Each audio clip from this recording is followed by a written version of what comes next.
Well, good morning. This is Eric Rollins, the Constitutionalist, here on 1550 KXEX, the best talk in town. You can also find us on 102.3 FM.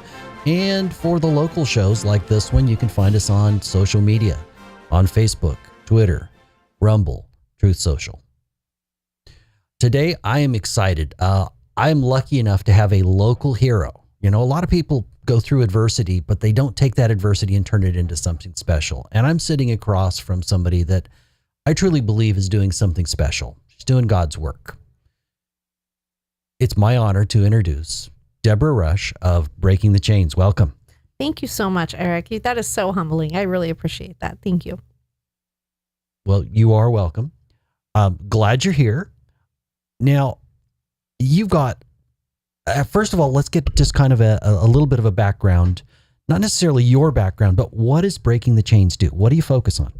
So Breaking the Chains is an anti-human trafficking organization. We're a 501c3 based right here out of Fresno, and we provide a lot of the critical care support and direct services to lives impacted by human trafficking, specifically in partnership with local law enforcement and federal authorities. So we provide all the comprehensive case management care, trauma-informed therapy, job, educational placement, emergency shelter, housing, transitional care, so on and so forth. So just a couple little things. We pretty much, you can encompass it that from point of contact or rescue, whatever the situation may be, on through whatever life experiences or life journeys they have. We kind of really try to encompass all of that for the lives that we serve. Well, when the Sound of Freedom movie came out, there was a whole lot of people in the media that said, oh, that's not real, and it's not a real problem. No. Now, I don't know about the specifics of the movie, but the problem's totally real. Oh, and yeah. It highlighted a real problem. Love Sound of Freedom. Love Tim Ballard. He is definitely one of my heroes. We've had the honor of being able to connect with Operation Underground Railroad. And just FYI, we are definitely huge fans of what they do. I think the miscommunication that people need to understand, and I say this as an expert in this field, is that human trafficking truly is one of the most complex and complicated crimes and activities that is occurring, specifically in exploitation. So all of the listeners need to understand that human trafficking looks very different based on just the region that you're in. So what is happening here in the United States does look very different from what's happening in South America. And South America looks different than what's happening in China. China looks different from Germany, so on and so forth. And so this is everywhere, not just here. This is everywhere. It is a global issue, and it's very important that people really understand what's happening in their community, because you can even dial it down a notch and say that human trafficking looks very different here in Fresno versus what's happening in Idaho. And, in a farm town in Idaho, it really, really does. And so what's important for people to understand is what is human trafficking, right? Mm-hmm. Human trafficking, quite frankly, is the exploitation of one individual for somebody else's financial gain. And that's the sum of it right there. Now, everything that breaks down from there is what we do.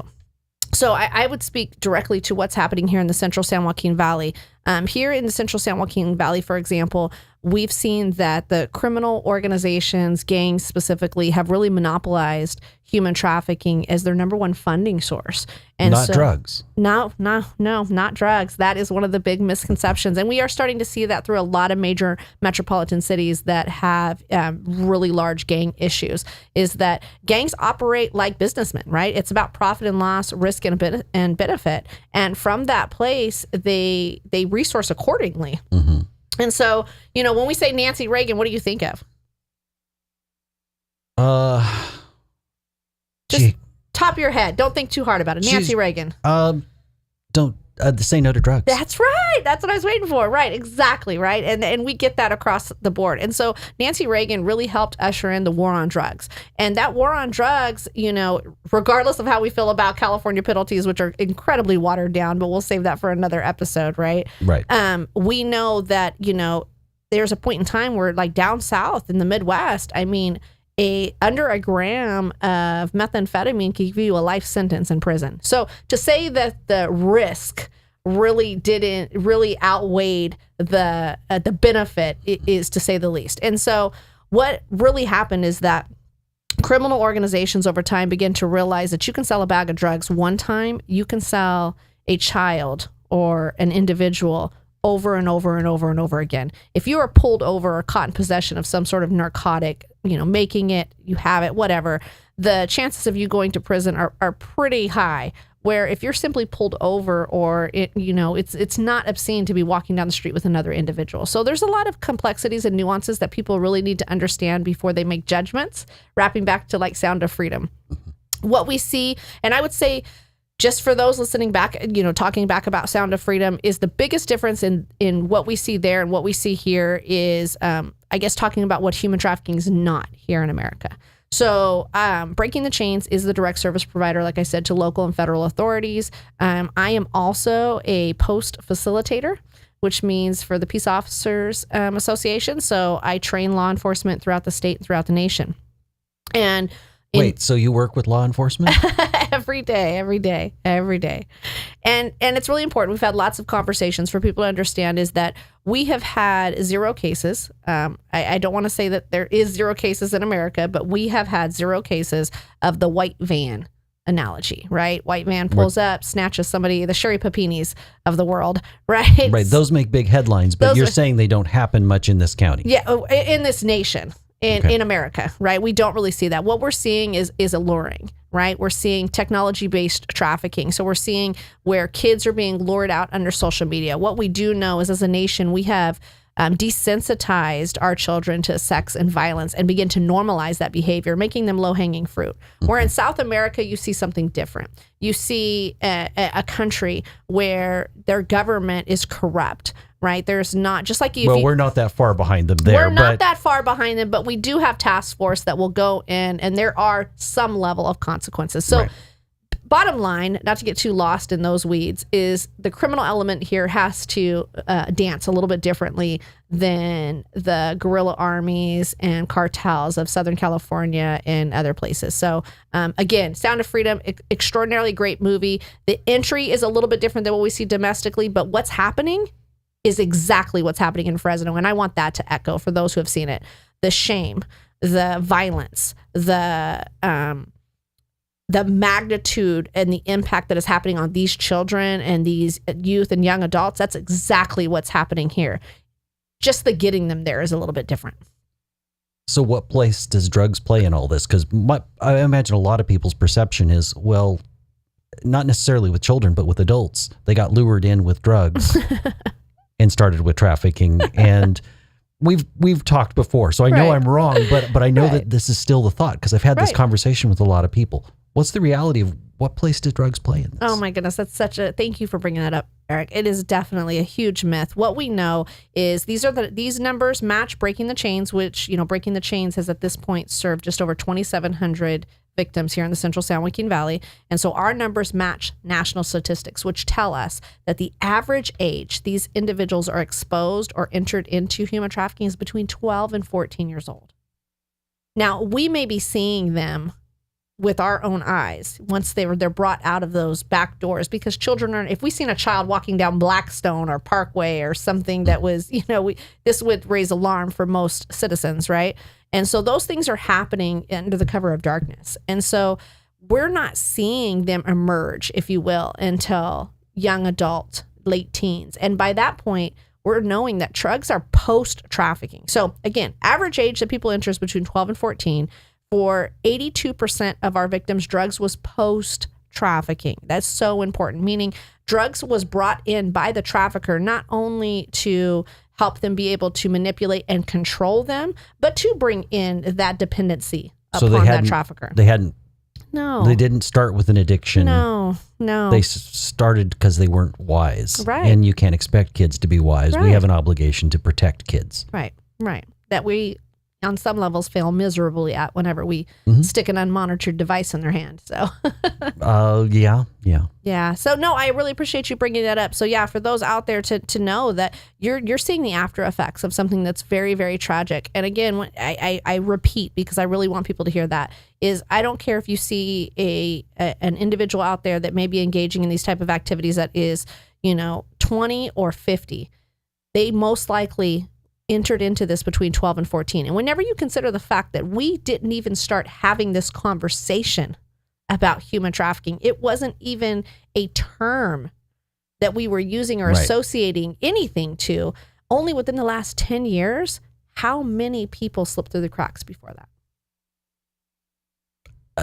A scary number. Scary.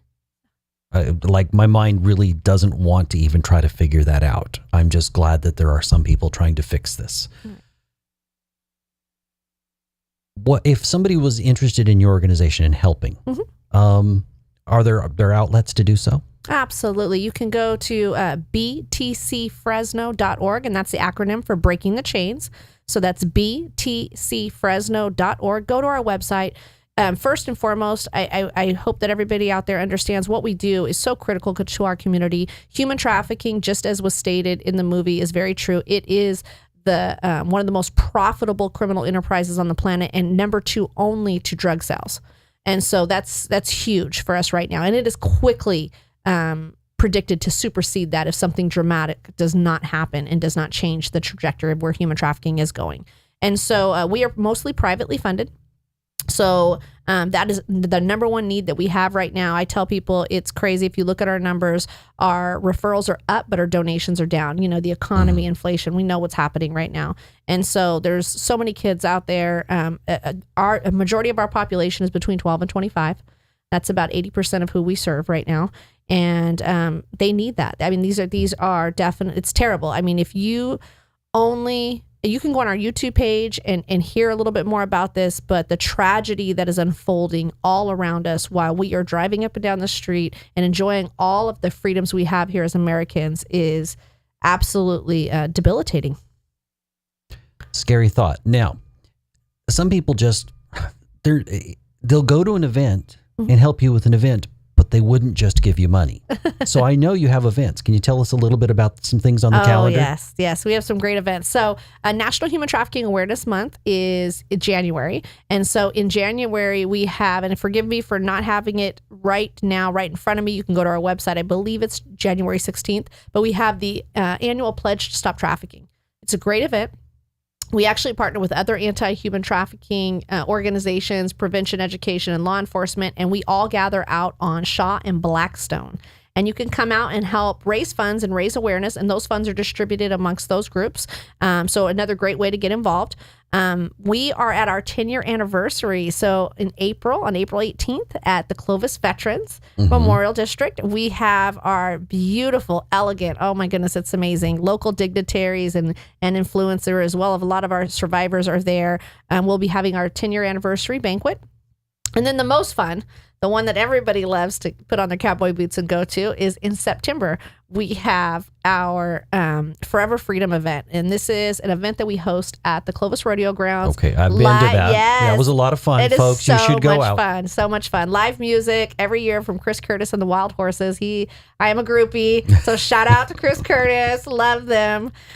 Food trucks, games, and again, shake the hands of first responders out there. Tell them how important what they do is to us, and just get involved. And outside of that, I mean, the list goes on and on. You can go onto our website again. We need facilitators. We need people who want to get in the trenches with us, who want to go out and do outreach, who want to help with supervising at our transitional, our safe houses, our youth hub at City Center. We have a lot going on and a lot of spaces that you can get active in. Well, all that's great. How is it that you arrived at this point? And I know some of the story, but... Right? So I'm not only one of the founders, I'm a survivor. And that's why I consider you a hero, because bad stuff happens to a lot of people. Yes. Very seldom do you hear a story where they took that and they turned it into a positive. I appreciate that. I do. Yeah. Shameless plug. I do have a book that is definitely a page turner, written by an extraordinary local author. So that's what makes it a page turner. So it's phenomenal. Forward was written by our very own Mayor Dyer, former police chief. But in 1999, essentially, I was lured out and taken because of a drug debt that my mother owed. And it was a very dangerous gang member here in Fresno. I was taken down to Southern California and very violently trafficked for several months. Thankfully, because... So you were lured just like the story you keep telling, you lived this. Right. I lived this. Yeah, I lived this. The person, there's a grooming process that happens.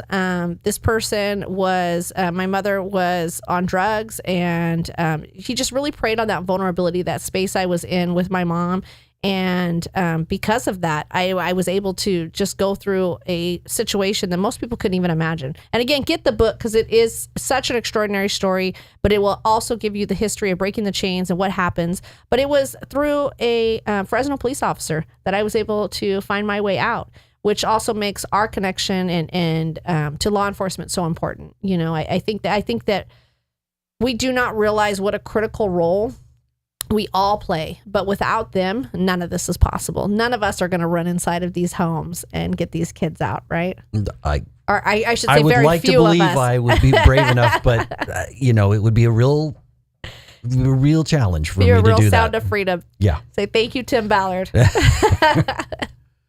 Well, I'm glad to see that we've got somebody that is pro law enforcement. Very much so. I'm glad to see that law enforcement is willing to work with you. Oh, yes. Yes. So, how is it now with the new chief? Oh, extraordinary. So you like... Oh, Paco. Paco? Yes. I love Paco Balderrama. He's actually on our board of directors. Paco, if you don't know, has worked along with Mayor Dyer and so many others, and has reduced our murder by 50%. And, I'm not going to say, I don't want to speak on behalf of our chief, but the fact of the matter is a lot of this has to do with their target of human trafficking. By them really understanding how these criminal organizations work and targeting their funding source and using the tools they have. Because what I love about our law enforcement, and again, having a mayor that is based in law enforcement, is the strategies they use, because they've had to really go back to the drawing board. I mean, when all of these different crimes became just watered down and they didn't have some of the tools that were removed from them, they didn't give up. They didn't pull their hands back. They didn't stick their heads in the sand and go, well, not my problem. It's your problem, California voters, right? Our community, and specifically our police chief, Paco Balderrama, he dug in. And so they've really, I don't want to know operational security, but they've really have just used the resources in front of them to target human trafficking, to target the crimes that are going to put these people that may be doing other things like strong arm robberies, murders, gang activity. Well, criminals seem to not limit themselves to one activity. Once you're willing to cross that line, exactly, they do whatever they feel they can get away with. Well, we have a law enforcement training a curriculum that we are writing for the post course for the state that is still pending. We're putting it together with some partners in Sacramento, and it's combating crime by combating human trafficking in our current climate. And it's exactly that, Eric. You hit the nail on the head. They diversify. It's not about, traffickers are not just trafficking. There's fraud, there's domestic violence, there's robberies, there's homicides. The list goes on and on and on of the things that they are engaged in. And so it's not necessarily a huge number of people that are doing the majority of the crimes. It is. There is. But in this area, we can really target some of our most violent crimes. Some of the most violent crime, again, everything's regional, right? You have to, our law enforcement has to look at what's happening in our area, not just what's happening everywhere. And the fact of the matter is, for a long time, gangs have monopolized so much of what was happening here. Now, is that still the same case with trafficking? Yes, they definitely have. Yeah, their hands, when it comes to Fresno County right here, it's when you think about gangs, you could think about, for maybe some of our listeners, mob ties, right? When a gang moves into a neighborhood or into an area, they monopolize the whole thing. It's not like they say, well, if you want to work with us, you can. They move in and say, this is our territory. This is what we're doing. And that's kind of what we've seen happening within human trafficking.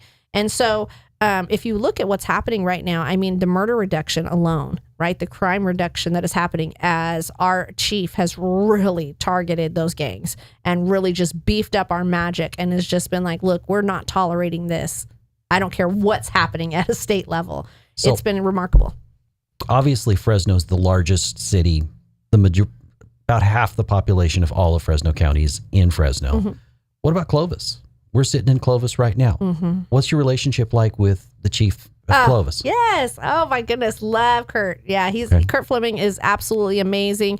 Former Fresno police officer as well. Very tough on crime and is doing a phenomenal job in making sure that he protects Clovis and really tries to keep that out of our area. And I think that Clovis PD, they are a good framework for how you keep a community safe. That zero tolerance that we're not. I live in Clovis. I won't tell you where because I have a good guess of where.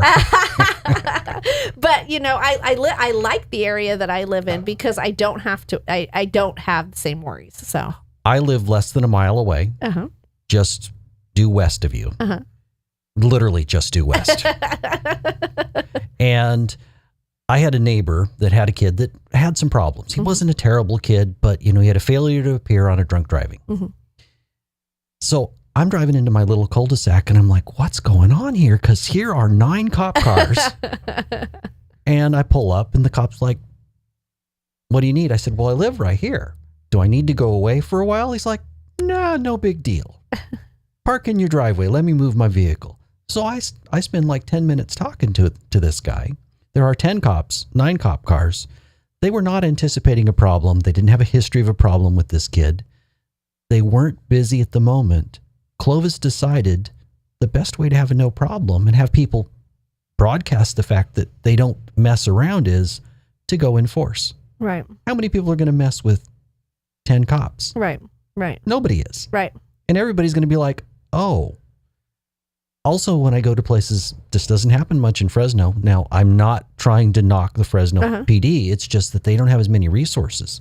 There are less officers per capita. Yeah, I was just going to say the same thing is because they definitely enforce. One thing I can give is Fresno PD does come with a strong arm, and they are good about that, and they do it very well.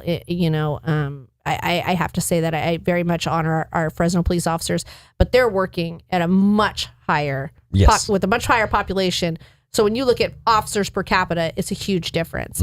But thankfully, again, shout out to our mayor who has really helped open the door to more funding and has brought in more officers. Yes. I was listening to, and I hope it's not obscene for me to say for another radio station, but a good friend of mine, Christina Muson, this morning and she was talking about crime, and I was listening to it coming over here, and she was talking about like San Francisco right now, right? The smash and grabs that are out of control. And she said something that seems like common sense we should all know, but I mean, when you think about it, if there's no consequences to an action, it's like a child. They'll keep doing it. I have my 9-month-old grandson right now. We're teaching him things. If I don't, if there is not, just even simple at 9 months old, and I'll just, grab his little hand and tell him, no, he can't grab the curtains and pull them down on top of him, and just remove him from that. If I don't keep doing that from him, he's going to end up hurt. And my curtains are going to end up on the floor on his head. Right. Yeah. And so, but we've seemed to remove that. People are doing smash and grabs right now because they can get away with it. As many times a day as they're motivated to do, as long as it's less than $950. Right. We're going to go ahead and take a break on that note. This is Eric Rollins, the Constitutionalist, here on 1550 KXEX, the best talk in town. I want to say thank you to everybody that is watching on social media. Like, subscribe, check out this organization, Breaking the Chains. If you want to find a way to help your community to make a difference, I think this is a great organization. Let's go ahead and come back. This is Eric Rollins, the Constitutionalist, here on 1550 KXEX, the best talk in town. Today, I am joined by Debra Rush of Breaking the Chains. She kind of specializes in helping people escape from human trafficking. Welcome. Thank you, Eric. I've really enjoyed my time this morning. Do you have some stories of hope? Oh, absolutely. It's incredible. I had the benefit of, I still have the benefit of working with the Fresno Mission. Love them to death. We actually just in partnership have opened up our new youth hub at their city center complex. But I worked there. Before I started Breaking the Chains, I worked within their organization at Rescue the Children. So I have a history of being able to work with impacted populations that are impacted by drugs and crisis, homelessness, and whatnot. And the stark difference that I'm seeing with the anti-human trafficking movement is just how it's not that it's easier, but how much more of an impact is made whenever they're able to find their way out. It is incredible because it feels like there are all of these hopes and dreams and talents that have been stifled by this just incredibly tragic situation. Because trauma is like that, right? They had their dignity stripped from them, which so they're like almost like PTSD in a way. Oh no, complex compound PTSD. I know we talked about on the previous show. I won't get into those weeds, talking about the, how much it parallels to like frontline Vietnam veterans specifically, right? Is what we see. Where it wasn't a clear mission. With Vietnam, it was murky, and they came back, and people weren't happy that they were back. That's right. And that's kind of the difference we see with domestic violence, with alcohol and drug. There's so many other things that happen. Whenever you come back, there's this uplifting. But with human trafficking, there's just so many nuances where they're still filled with shame, even from their own families. And people are like, well, if you wouldn't have made this decision, and they're going through that in their own mind, and that's where that luring and that coercion comes in. But back to the successes. Is what we have seen is we have people who are working within community hospital systems. We see teachers that, it's extraordinary. Obviously, I can't point anybody out. We really want to respect their autonomy, but we have teachers within Fresno Unified right now. We have teachers, a teacher up in the Shaver area. We have, like I said, community hospital systems. We have people managing and opening stores for eateries here. And it's incredible. And these are kids that were impacted by human trafficking, rescued as young adults, and have just really started to just contribute. Leaders, which I can name, like Dominique Brown, Ariane Pauls, who is a congressional awardee from the White House. Cool. It's incredible to see the impact that is made when these lives are restored and when they find that voice and that place of dignity and really begin to step back into the place that they were always meant to be. So you're saying second chances actually can happen? They happen every single day. Every single day. If you go on my social media posts, kicking up my followers, follow me at BTC Debra Rush on Instagram. But I just put up a post yesterday. It had me in tears. I walked into my office and I had a postcard sitting there from one of our kids. This is a 15-year-old girl. And what she wrote on that just wrecked me. It just wrecked me. It just totally wrecked me. And just the impact that we've had in the last few months in her life is incredible. Well, that's important, and thank you for that. With your program, you have a live-in facility? Mm-hmm. Mm-hmm. So at our program, we have emergency sheltering services. So we have, again, all of its locations are anonymous, so I have to kind of be more generalized with it. We have Safe House as well as a Safe House Collaborative with many homes across the nation. So this is an emergency. This isn't the long term. This is the first step. So the first step, we have emergency sheltering. And then we have a more long-term Safe House program in addition to other collaborative safe houses. And then we have transitional care. And so we have our own home and then also a network of transitional homes where we help them transition into. And then we work with other county agencies to provide long-term financial assistance it helps if they can't get onto, while they're waiting to get on housing lists and things like that. We provide some of the financial rental assistance that they need for long-term support. Obviously, there would need to be counseling. Yes. Lots of trauma-informed therapy services, group, individual, EMDR. We partner with incredible organizations. We do a lot of collaborating here because we can't be the expert in everything. So what we can do is hand back to the experts. So we have 17 collaborative counseling partners. Wow. Yeah. Different agencies, because everybody, when it comes to therapeutic processes, which is really my wheelhouse, I'm a national trauma expert. And so one of the things that I talk about with people is you can't just assign people a therapist, if you will, or a group therapy. Everybody learns differently and everybody heals differently. So some people interact better in group therapy. Some people need more in-depth, especially with complex compound PTSD like EMDR therapy, where they're working more on just really, really trying to rewire those synapses and the things that are happening that have caused long-term physical debilitating absolutely. issues. So, yeah. Stress isn't separate from physical. Right. They're hand in hand. Yes. We should not think of them as separate. We should think of them as they're intimately connected. Right. The less stress you have, generally, the healthier you are. Right. And the opposite also completely applies. The more stressed you are, the more likely everything because we're constantly bombarded with germs, we're constantly bombarded with challenges. All of those challenges are going to be amplified if you're stressed. So first step, you've got to get them to a safe place. Right. But then once they start counseling, kind of what's expected once they're in your more long-term? So we follow a model that is kind of like the wheel. I say it's the wheel of therapeutic services because it has been around forever. It's called Maslow's hierarchy of needs.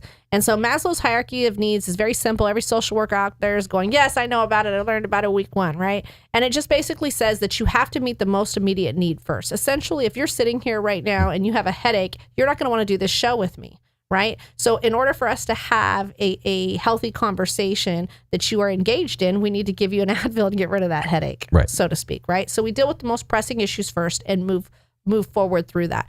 I think another myth is that everybody in human trafficking needs housing, and that is nothing could be further from the truth. Just like we talk about another false belief system is that this is, primarily foster kids. So these are all the impoverished kids. And again, if you look at my board, I have one of the most affluent founding boards in Fresno's history and still continue to have a very affluent board. And almost every single, I would venture to say, almost every single board member that has either been on our board or is currently on our board has been impacted by human trafficking. Now, maybe they're not victims themselves, right? But they had a child, they had a family member, or they work directly in that, and which impassionates them to be able to do what they do for us. And so some of the things that we tell people is that, human trafficking, again, education through the Central Valley Justice Coalition here in Fresno is incredibly important, another incredible ally of ours. And learning about how it's happening is really going to help people better understand the things they need to be looking at. So we did some numbers. This has been about 3 years now. And what we found is that 47% of the individuals that we serve were coming from north of Shaw, from middle and upper class homes. So that means it's definitely also coming from Clovis too. Oh yeah, absolutely. That's what Kurt, they're out there at Clovis Rodeo Grounds with us. We partner with Clovis Police Department. Absolutely, it's happening. But the issue is that it's not as easy to detect. And I think, again, because we have a false belief system in place. We think that our kids are okay because they're in our beds. There was a training that I went to, and I really love the script or the video excerpt that they put in there because it's so true. And you have a little girl, she's probably about 15 years old, thereabout, and she's in the backseat of the car and the family's leaving on a vacation. And you can see the chat boxes popping up above her head. And mom and dad are just talking about their vacation. Everybody's excited. And she's literally texting with her trafficker in the backseat. Yikes. And again, we don't have time for a training today, but the complexities of that is those traffickers don't present as traffickers. They don't present as being dangerous. You think about pedophiles and the people that do harm our children. They don't present as monsters. They present as an ally, somebody who's just there. And she's just chatting away. We see the same thing. We have, kids, even though we know they need 8 to 10 hours of sleep a night, I don't know about you, but I have, and I'm going to, give a little bit of personal information here. My husband and I have 7 kids, grown adults now, right? But the fact of the matter is that they could very easily go off of an hour or 2 of sleep and go to school the next day. Yeah, they're falling asleep in English at 2 or 3 o'clock, but they just keep on trucking. We have kids that are waiting until mom and dad goes to sleep. They're either getting online onto places like OnlyFans, right? And doing a web-based subscription service that has been that is grooming them for the trafficking that will take place or is already taking place, or they're simply going out a window and they're coming back in before mom and dad even wake up, crawling back into bed, getting ready, and going out the door. So again, so much is happening. So many people, they are in a safe environment, but what they're doing outside of that environment is very unsafe. You said that you train police officers. Mm-hmm. What would that? How would you interact with them? Is it just giving them the signs to watch for, or how to interact with? What we train, so what we do, my portion, because there's a lot of people, I don't obviously train on investigations. That is definitely not my wheelhouse, but is talking to them about trauma-informed care. How do they engage with victims? How do they really begin to build that relationship, which is so important to not just the investigation, but in being able to really stop this, because it's not about just that one person. A trafficker doesn't stop at one victim. a trafficker has an average of 3 to 20 other victims at any given time. So it's making sure that they can build that rapport, which is going to be very critical to them being able to rescue other victims, but also being able that they're able to actually walk that victim through that investigative process and that court process, which can be incredibly brutal. It definitely is. It's very grueling and very difficult for our victims to go through that process, especially whenever you look at the nature of, a lot of these in our area, a lot of them are gang impacted. They're gang traffickers. So, is it always always about sex? What do you mean? With the trafficking? The trafficking. Yeah. No. So I tell people that all sex trafficking is human trafficking, but not all human trafficking is sex trafficking. So we have labor trafficking. So thank you for bringing that up. Domestic servitude, especially here in the Central San Joaquin Valley. We had the bus that we all just seen a few months ago where the young man was trying to bring his family here from South America, and the coyotes got him here. And when he pulled up, they said, no, we want more money. I know this was the deal, but no. And then they took off with his family, right? And he only got one of his children out of the car. And law enforcement, thankfully, was able, he was... Thank God he waved down an officer, and they were able to jump in very quickly and be able to get his family back and arrest the people responsible.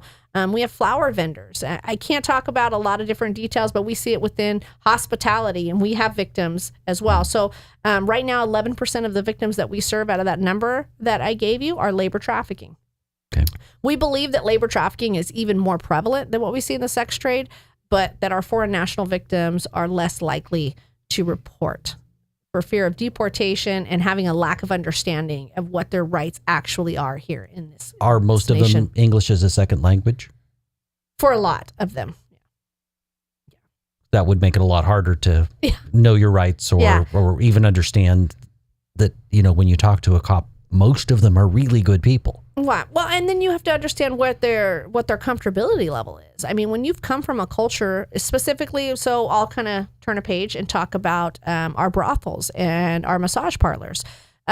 We have a really strong Mandarin program at Breaking the Chains that is thriving thanks to a Fresno State ally that we have that helps us with translation services and directing that program. So shout out to Fresno State. Thank you very, very much.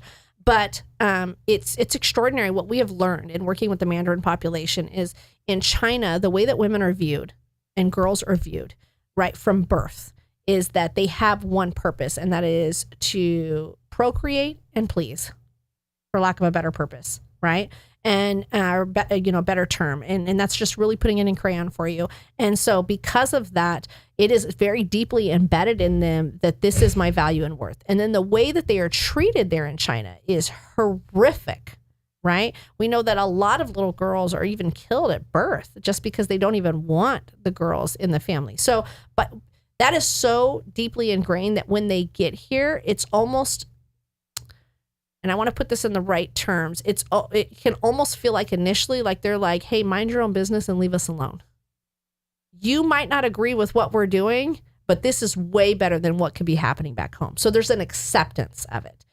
I use that as an example to what we're seeing in a lot of our foreign national communities, because where they're coming from, the culture that they have been indoctrinated, that they have been, where the place that they come from is that false belief system, that false narrative is so much deeply ingrained in everything that they do.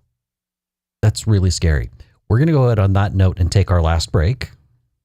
This is Eric Rollins, the Constitutionalist, here on 1550 KXEX, the best talk in town. For this last segment, I like to focus on hope and solutions more than anything else, though I do have a question when we first come back. Let's go ahead and come back. This is Eric Rollins, the Constitutionalist, here on 1550 KXEX, the best talk in town. I am joined by Debra Rush of Breaking the Chains. It is a local foundation, 501c3, that is dedicated to stopping human trafficking. Welcome. Thank you, Eric. So, picking up on our previous conversation, what percentage of the people that you help are foreign born? That's a good question. I don't want to can we be approximate then? I'll be approximate. I'd say probably about 30% of who, maybe like between 25 and 30% are foreign born. Mm-hmm. We do have disproportionately, I think it is important not just talk about foreign born, that minority communities and are impacted by this. So we do see a obscene number per capita. So, it may not show in our numbers, but based on the populations that we have here of Black individuals, Hispanic, of course, it's very disturbing to see the impact that it's having in those communities. So absolutely disturbing. But that also means that approximately 70% of the people were born here. Right. And this is a problem that is right here in our community. It's not just one that they've imported somebody. We need to understand how big and the depth of this problem. Oh, yes, absolutely. Absolutely. We have to understand that it is really, it has become its own pandemic. It's an epidemic. People need to understand that. We do focus groups with high schools and high school aged youth, and it is incredible to see how comfortable they are with this topic. It is appalling. Things like OnlyFans, which is a subscription-based service where people can go on and see, provocative acts and things of that nature. That it is incredible to see that they really are like, well, that's their life. I don't want to judge them. And they don't understand the true ramifications. The conversation around legalizing prostitution, I get asked that all the time. I'm surprised I didn't get asked that today. People are like, well, do you think that's going to happen? If things keep going the way it is in 50 years, I absolutely see that happening. Hopefully it is that far out. Completely. But what we don't understand is it's not going to be the trust fund kids that really, really latch onto this. This is going to be our most vulnerable that we are throwing away, right? And we don't understand that vulnerability is expanding all the way through every single community. Not that should be a thing, because it should matter whatever community it's happening in, but it really, really is. I mean, we're seeing this, again, every walk of life, every socioeconomic background. So no safe place. No safe place. We're not seeing any safe kids. Like I said, we have people on our board, affluent community members that, again, for autonomy, it would shock you if I could give you a list of the people that we have received phone calls because their niece, their child, there's somebody that they are directly connected with is being potentially targeted or trafficked. So because they're born here and they have an established family, how would you deal with that differently? Say it's somebody that doesn't need housing or might need it for the emergency first step, but then can go back home. There's somebody that was lured in by a groomer, and I'm going to use the word groomer. How do you deal with that differently than somebody that's kind of in your facility? We don't. We don't deal with it. No, we don't deal with that any differently. It is important to say, I will say this, every case is different. So Breaking the Chains doesn't have a cookie cutter approach to providing care to our victims, or to the participants, that we serve. What we do is they sit down with a case manager and develop a plan of care that is suitable for them. Again, very, very important that people understand that whole cookie cutter programming of 20 years ago, even 10 years ago, just doesn't work for everybody. And so you have to meet people where they're at. It's the stages of change harm reduction model and saying, what's going to work for Eric, right? What does Eric need? And then we put together that plan of care. Okay. That's kind of encouraging because, you look at what's happening in schools and it's cookie cutter. Right. We're teaching for the test rather than teaching kids how to learn concepts, right? How to take those concepts and apply them. Right. And so I'm glad that at least somewhere there's some sensibility. Right. We've got just a few minutes left. I know you can't give names. Mm-hmm. Is there a favorite story of hope that you can tell? Or maybe a couple. We're down to about 6 minutes. Yeah, no, absolutely. I actually have one that there's so many. But one in particular is there's a young girl very early on. She was in a very, great home, great parents out of the North Valley. And so not somebody you would think would ever be susceptible to this type of thing. And her mother became, unfortunately, severely ill and passed very quickly, which created a vulnerability in her young life, in her young teenage life. And so she started trying to find ways to cope, and kind of that first question that we talked about. So she met someone who began to step in, and for a young girl, and we see this a lot, having that relationship, being able to connect with someone who could identify with her was important. And so he started introducing her to gradually into the idea of sex trafficking, and then also brought in opioids, right? And started combining those two things together. And before she knew it, she unfortunately was in a very dangerous situation that she needed to be rescued from. brought her in. And this is just a story that echoes throughout so many others. And, it was hard. The first several months of having her, and she went inpatient, residential in our program, was just, it was a lot of work. I mean, when you talk about really helping people walk through these spaces that they're in, healing hurts before it helps. And that's why so many of us push away therapeutic processes. We minimize it. We justify it. We say, oh, I don't need that. Or we don't understand all those subliminal insecurities that are present in that. And so it hurts before it helps. And so that's a very difficult process. And it was incredible once you started to see her go over the other side of that. And what she is doing today, several years later, is absolutely extraordinary. She works within the community hospital systems. She is a leader to others. She has just totally reclaimed her life. Definitely one of my close personal friends, and Cool. is just an amazing example. We have a resounding story of a young girl who came to us. She was, again, they're always so young, which is just so heartbreaking. And but the only good part of that is if you got them while they're still young, they have a better chance of turning around your life. Yes. The older you get, the more ingrained you are in either good or bad habits. Yes, absolutely. Absolutely. And it was heartbreaking. So the other side of the tracks is to see this kid who had literally, it felt like been abandoned from birth, had just been, how she made it as far as she had, through a broken foster care system is just inspiring in and of itself.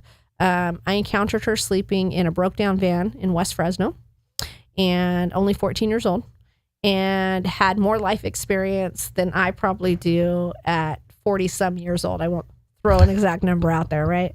And it was just incredible. And, it felt like when we offered her services, she all but leaped into our arms, just really, engaged herself and was like, can I go into CPS? Will you be there with me? I don't want to go through this by myself and get placed in a bad environment. And it was just extraordinary. We got to watch her go through, graduate high school, just become a productive member of society. And she's in college now and just starting in her field of study and wants to be a police officer. It's absolutely incredible to watch these lives transform. So that's incredible. Yes. What place does religion play in your organization? So breaking the chains, it is important for everybody to know that, and again, go back to the book so you can get the details since we're down to a few minutes, because that was a pretty heavy topic. But breaking the chains is not a faith-based organization. However, I am, right? So our founders and us are very much grounded in faith. And we do that for a very specific reason. We want to meet people where they're at. We know, and so we stay privately funded largely because of this, because we want, when people come to us and ask us where our hope comes from, we definitely share that. But at the same time, we want people to understand that there's a door that they can walk through and they can begin to determine what that course and path in life is for them. So breaking the chains really tries to be that safe space all the way around and not put our expectations or our ideals on somebody else. We introduce them to a lot of different things and let them really kind of marinate in that and figure out what is the healthiest space and path for them to take. Well, you're consistent. We're very consistent. consistent. I would feel better if it was all Christian, but you're consistent, and you are right that.